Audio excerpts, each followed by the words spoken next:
Assalamualaikum warahmatullahi wabarakatuh. Perkenalkan, saya Muhammad Irfianto, mahasiswa dari Universitas Terbuka dari Fakultas Sains dan Teknologi, Prodi Perencanaan Wilayah dan Kota. Video ini dibuat untuk keperluan tugas ketiga dari mata kuliah Teknik Presentasi dan Komunikasi. Baik, pada kesempatan kali ini saya akan menyampaikan hasil identifikasi awal mengenai karakteristik guna lahan dan kegiatan Kota Bandung. Pemaparan ini dimulai dari gambaran umum, metode pengamatan, hingga temuan dan interpretasi awal mengenai dinamika ruang kota. Baik, mari kita masuk ke bagian pertama.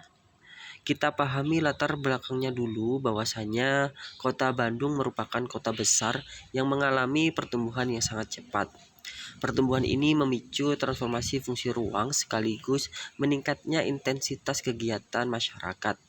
Karena itu diperlukan identifikasi awal guna lahan dan aktivitas supaya kondisi ruang dapat dipahami secara lebih objektif. Selanjutnya kita masuk pada tujuan kegiatan ini atau tujuan survei. Tujuan surveinya adalah mengidentifikasi pemanfaatan lahan atau guna lahan, mengamati kegiatan masyarakat, dan memahami pola perkembangan ruang. Dari sini kita bisa melihat apakah fungsi ruang sudah sesuai atau justru ada tekanan pembangunan tertentu. Dari tujuan ini kita lanjut ke lingkup kegiatan surveinya. Lingkup kegiatan survei mencakup observasi lapangan, dokumentasi visual, pencatatan kegiatan masyarakat, dan hasil pengamatan kemudian dianalisis untuk melihat bagaimana ruang digunakan dalam kehidupan sehari-hari. Dari sini kita perlu memahami struktur wilayah Bandung yang menjadi dasar pengamatan, dan seluruh kegiatan ini dilaksanakan selama 1 semester. Selanjutnya kita masuk pada struktur wilayah pengembangan Kota Bandung. Kota Bandung terbagi menjadi 6 wilayah pengembangan atau WP. Pembagian ini bertujuan untuk mempermudah analisis karena setiap WP atau wilayah pengembangan memiliki pola ruang, kegiatan, dan tekanan pembangunan yang berbeda.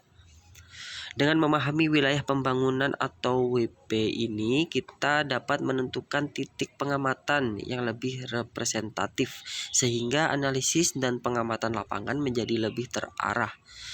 Setelah memahami wilayah pengembangannya, kita masuk ke metode pelaksanaan survei. Metode pelaksanaan survei dimulai dari merumuskan masalah, kemudian menetapkan kebutuhan data, menentukan populasi dan sampel, serta menyiapkan perangkat survei seperti peta, kamera, dan lembar catatan. Ini akan membantu proses pengamatan menjadi lebih sistematis dan fokus pada aspek yang relevan. Setelah metode tersusun, barulah kita menentukan area target observasi atau target survei. Area target dipilih berdasarkan wilayah yang paling mewakili variasi kegiatan kota, seperti titik komersial, permukiman, atau ruang publik. Pemilihan titik-titik ini membantu menghasilkan gambaran awal kondisi pemanfaatan ruang dan dapat mencerminkan kondisi nyata di lapangan. Berikutnya, mari kita lihat bagaimana pelaksanaan observasi dilakukan. Observasi dilakukan dengan mengambil foto kondisi lapangan, mencatat aktivitas masyarakat, dan mengidentifikasi pola penggunaan ruang.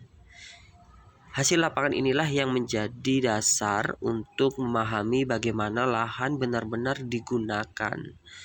Selanjutnya kita masuk ke identifikasi guna lahan. Berdasarkan pengamatan, penggunaan lahan yang ditemukan meliputi permukiman, kawasan komersial, perkantoran, fasilitas umum, hingga ruang terbuka hijau atau RTH. Setiap fungsi menunjukkan intensitas bagaimana lahan digunakan dan bagaimana tekanan kegiatan memengaruhi perubahan fungsi ruang. Setelah mengetahui fungsinya, baru kita mengamati kegiatannya. Kegiatan kota sangat beragam, mulai dari aktivitas perdagangan, mobilitas harian, interaksi sosial antar warga, hingga kegiatan pendidikan. Aktivitas-aktivitas ini memperlihatkan dinamika ruang yang kuat terutama di wilayah dengan intensitas pembangunan yang tinggi. Untuk memperjelas gambaran ini, kita tampilkan visualisasi datanya. Visualisasi data membantu memperlihatkan proporsi guna lahan dan dominasi kegiatan. Diagram semacam ini memudahkan pembacaan pola karena kita bisa mengetahui fungsi yang paling menonjol dalam setiap wilayah. Selanjutnya, penting juga kita mempertimbangkan etika survei selama survei berlangsung. Jadi selama observasi, etika survei harus dijaga, seperti menghormati privasi warga, tidak mengganggu aktivitas mereka, dan mengikuti aturan di lokasi. Proses ini memastikan data diperoleh secara etis dan profesional. Setelah pengumpulan data selesai, langkah berikutnya adalah interpretasi awal.